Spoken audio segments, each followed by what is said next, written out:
In this episode of Grief in Common, we mention death and talk about grief throughout.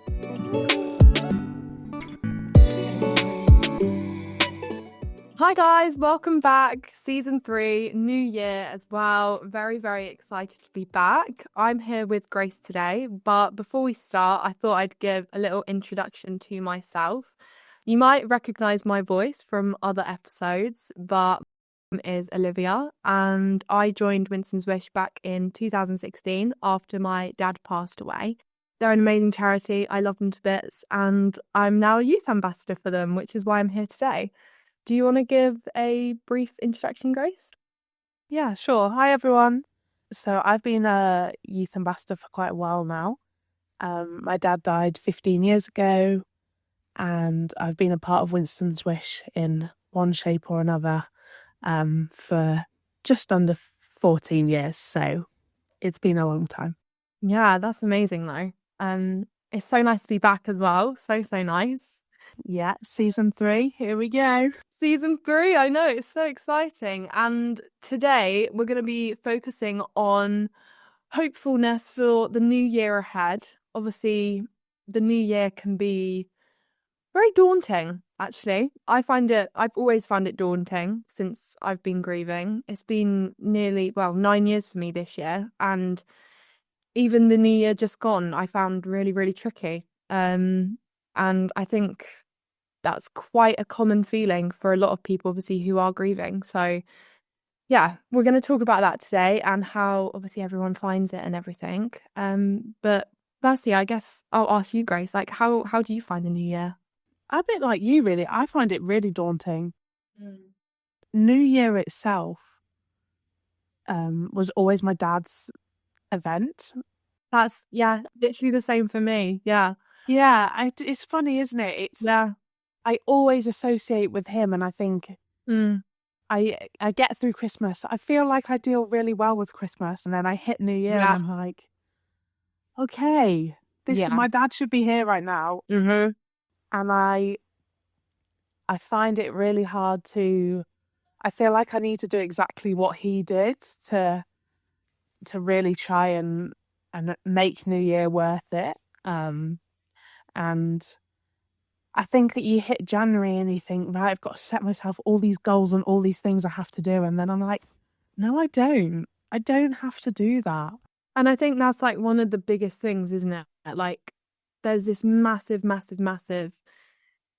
like expectation of everyone to set all these big goals and become a new version of yourself and all this. But actually, when you're grieving, that is the last thing you want to be doing. And it's actually okay to just not want to do anything. And if getting out of bed in the morning is something that you've done, like, applaud yourself, because tiny little things like that, like when you're grieving, obviously, are the hardest things to do. So I think the new year, and like you mentioned as well, like Christmas, they are these massive events that just make you feel like your world's literally just crashing down on you. But like you were mentioning, like New Year for me, I mean, I always loved New Year, like when my dad was here, and I still, like you said, try and make New Year this really happy and big event.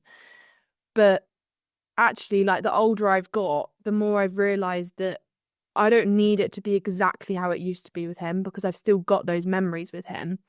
But making it my own version, where I'm also like honouring him in a sense as well, like remembering him, has become like really useful for me. And also just making sure that, you're surrounding yourself with friends and family and people who love you, obviously, is so helpful as well. But yeah, New Year's a tricky one. New Year is really, really tricky. But hopefully after today's episode, people will feel a bit more hopeful about the new year, because I think back to that first year of when I was grieving, and I just felt so scared for the new year ahead, especially if you're going into that first year where you've got all these big milestones coming up. It's the first of everything. Obviously, every year, no matter how long you've been grieving for, is really, really hard. But those firsts, they're really daunting, and it's like, how do I cope? How am I going to be? Like, it's scary. Do you have any advice for like people that are listening, like for their first coming up, or like if you're experiencing like big milestones like in the year ahead? I think it's all about being kind to yourself, isn't it? and allowing yourself to show up in whatever way is possible. 100%. Because even for me, like 15 years down the line, I still approach things that I think, oh, this is really new, Yeah. and the first time I'm having to deal with these emotions and what I'm feeling. I've learned over the years that it's really good to just sit in how you feel, because the only way to get over it is to get through it. You've always just got to like force yourself through it, don't you? It's that like you can't almost dodge around it. Grief isn't something that you can dodge at the end of the day. It's always going to come back in waves. And I think those big milestones are when those waves are like 6 feet tall and you're like, whoa, like this is too much. So actually letting that wave hit you is actually sometimes better than trying to swerve around it, because it's always going to be there at the end of the day. Well, yeah, exactly. I mean, even if you think it's retreating, it's always just going to come back and wipe you out even harder the next time. I've learned that lesson many a times. I think it's just so important to ask for what you need, show people how you feel, and really lean on what people bring to make you feel better. It could be, sometimes at work I just walk up to one of the girls and I'm like, I need a hug. I need some social contact. I need some pressure. And Mhm. sometimes I'm like, I need a big fat cry. Yeah, And sometimes I'm like, I need drinks with my friends so I can go out and have a laugh. And, yeah, I yeah. think whatever that looks like is really important to give yourself permission Mm-hmm. and really feel it. And whatever that is, happy, sad, angry, 100%. joyous, it's okay. Yeah. Guilt is sometimes a hard one when you're feeling really good about things.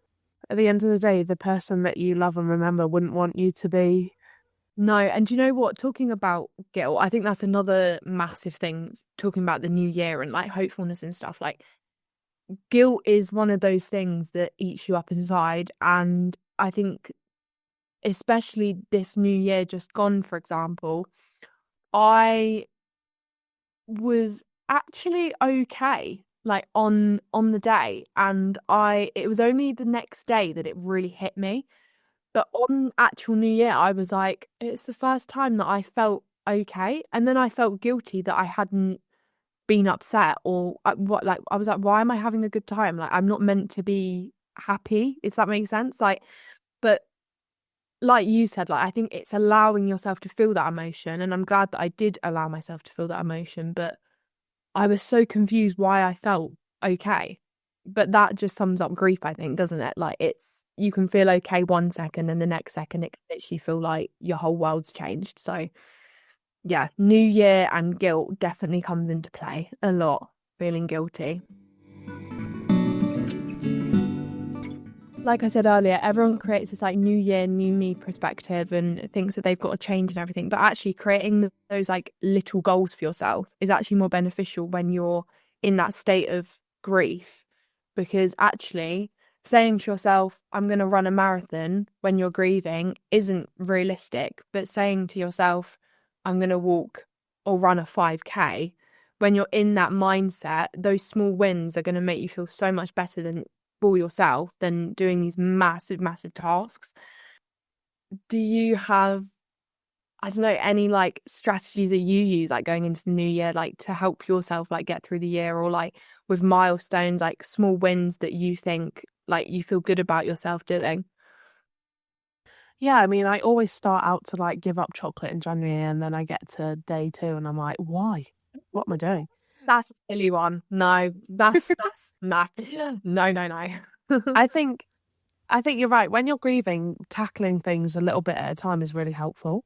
Wins can look so different for anyone. Like, you could be getting up, getting dressed and brushing your teeth, and that's a win. And I think that's really important to recognize that Yeah. if you're doing something that you're really proud of yourself for, and is making a difference, then that's great. And you should it doesn't matter what that looks like. I don't know if you've seen it recently, but it's been this really interesting trend of like someone's 2025 bingo card.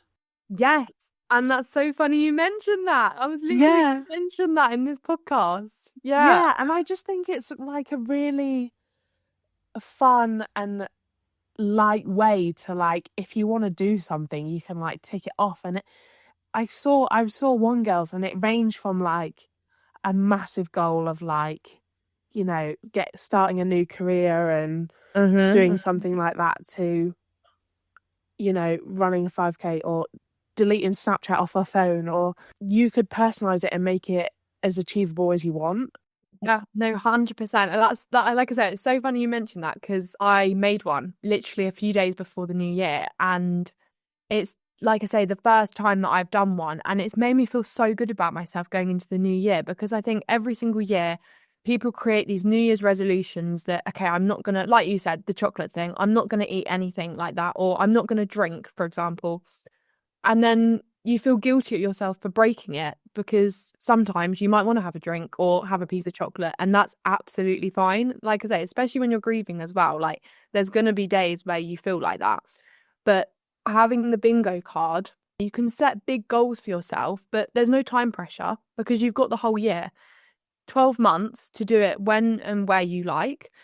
And it just takes that edge off of having this like massive resolution that you've promised yourself, when actually promising yourself when you're grieving, even like I say, 9 years down the line for me, I might not want to do that next month. I might have a really bad month next month, and that's okay. So setting myself that 12-month period is actually like, it's made it feel so much more realistic and doable. I think is really something to be said for the dreaded question of, so what do you want to achieve next year? And I got asked that multiple times over the holidays, and I was like, I don't know. Yeah. You know, I don't know. And I don't really want to put too much energy into it because I don't want to put that pressure. And I think, especially as a grieving person, you feel so much pressure to, I don't know, be someone else or to get yourself out of this state that you're in and to do something, and even pressure of like, oh, my dad wouldn't want me to be sad, so, you know, I need to go and do something for him, or I need to keep his memory alive in what I do, and all these things. And I think this year I've really settled in the fact that I'm just going to see how it goes. I'm just going to go with the flow. And I'm just going to, you know, take each week as it comes, each month as it comes. And if I can get to next year, New Year, and be like, yeah, I'm happy with where I'm at now, then that's a win. 100%. I think taking that pressure off yourself is a really good way to just like settle in your mind, because then you can start the year off not heavy. Yeah, 100%. And like going back to what I was saying earlier about like milestones, like this is the first year as well where I've entered the new year and not put any pressure on myself with like milestones I've got coming up. Like, for example, every other year before this year, I've entered the new year and thought, right, okay, what am I going to do for my dad's anniversary this year?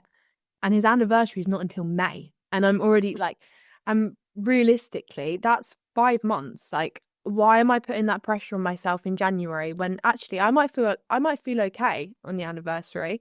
Why am I making it like this massive, like, I'm not going to feel okay and I need to do something? Like, just, I 100% agree with you by saying that. Like, just go with the flow, because you never know. You literally never know. The more time that passes as well, like, I don't know if you found, but the more time that passes with my grief, new emotions come up that I never expected to come up. And the older I'm getting as well, I'm like, well, like I felt this, you know, 5-6 years ago. Like, why am I feeling this again? Like, and it's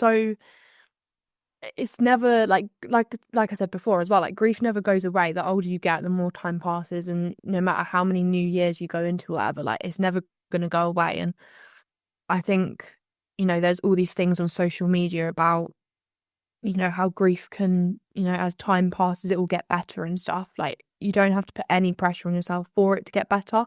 because the emotions you're feeling every single year are so valid. Like, because, you're still loving that person that's passed. So, I think there's so much to be said for how you grow around your grief. And I feel like I talk about this every time I'm on the podcast, but I feel like I experienced things that I felt, I don't know, 1 year after his death, 5 years after his death, 10 years after his death. And they hit me in a different way or through a different situation. yeah. And they still hit me. Yeah. And I'm like, hang on, I've been through all of this. Why am I doing this again? But then I'm like, but I'm just that little bit stronger this time. I'm just that little bit more resilient. I'm just that little bit more seasoned, Yeah. 100%. carried this for so long. And I think that's why hope is such a key word when you talk about grief and you talk about death, dying, and bereavement, because all I wanted when I was 8 years old was someone to acknowledge how I was feeling. And then all I wanted when I was like 15 years old was for someone to tell me it was going to be okay. And for someone to, 10 years down the line to be like, Grace, you're going to be all right. Like, you're going to get to this stage in your life where you're going to know how to deal with it, and you're going to approach different things, and you're going to cope with it in different ways, but you're actually going to be okay. And I think when you're in the throes of it, you can't see that light at the end of the tunnel. I just love knowing that I can say to people, now I'm that person that I needed, that, yeah, you are going to be okay. And I think that's what makes like these podcasts like so special as well, because whoever's listening, like, no matter how far along you are in your grief and you feel like there is no light at the end of the tunnel, like, that's why I love doing these, because like you just said, to be able to be that person that can sit here and say, like, you are going to get through it, and no matter how you're feeling right now, you are going to get to a point where you can cope with it. And I think I mentioned this before on another podcast, but when I started having counselling when I was 12, my counsellor said a quote to me that has always stuck with me, and it's, there's a crack in everything, and that's how light gets in. And it's stuck with me so much because it is so true, because it's almost like you have to have that break to be able to see the light. And even if you are damaged and cracked, like, there is hope that light can still get in. And if you are feeling overwhelmed or the new year's like really daunting you or whatever, like, there is hope and there is light. If you've got no goal set for the year, that's okay. If you've got things planned for the year, that's great. But if you don't, that's also okay. And I think, like you said before, like, taking it day by day is so, so key, and experiencing those emotions that you may have already felt before. You're, as time's passing, you're getting older, and like you said, it's going to still hit you, but you're that little bit more seasoned. I like that term, Grace. Yeah, it's such a weird feeling. Like, It is, yeah. I think I sometimes get things like I'm in a relationship and it's probably my first proper relationship where I've had to, like, think about the other person and how we communicate and connect. And then I think of stuff and I'm like, wow, that all makes sense. Yeah. Because of what I've been through. And I'm like, before I was in this situation, I didn't know that would affect me.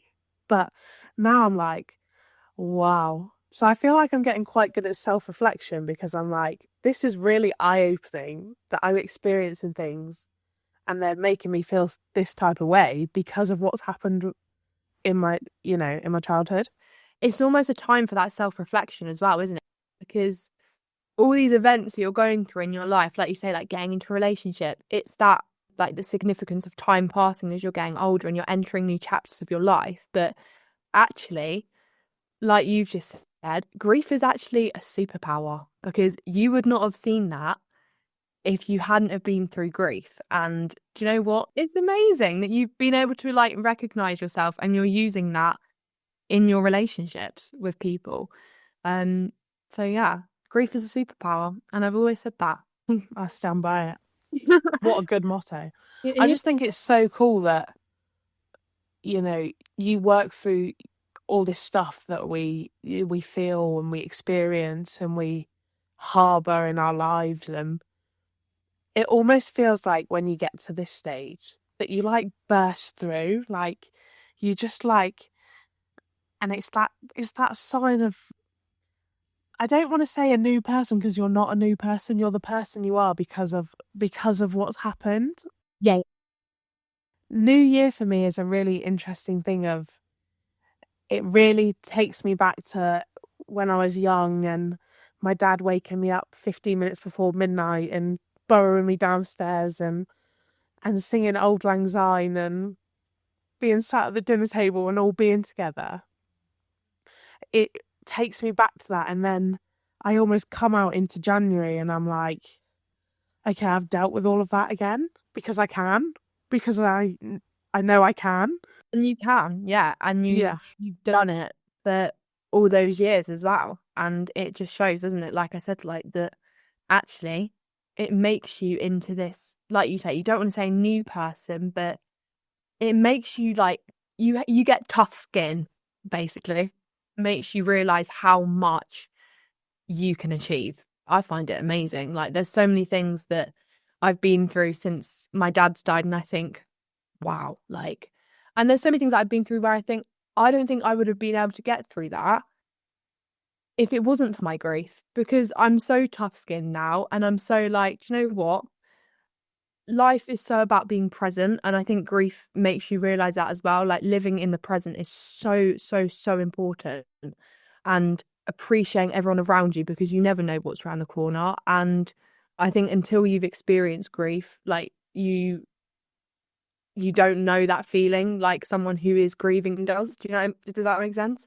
Yeah. Yeah, like I feel every like new year, like since my dad died, like I feel very grateful for everyone that's around me and my support system and how far I've come in that year as well. And just for getting through another year. Like I think that's, you know, that's something in itself when you're going through grief, like just being able to say like I did it.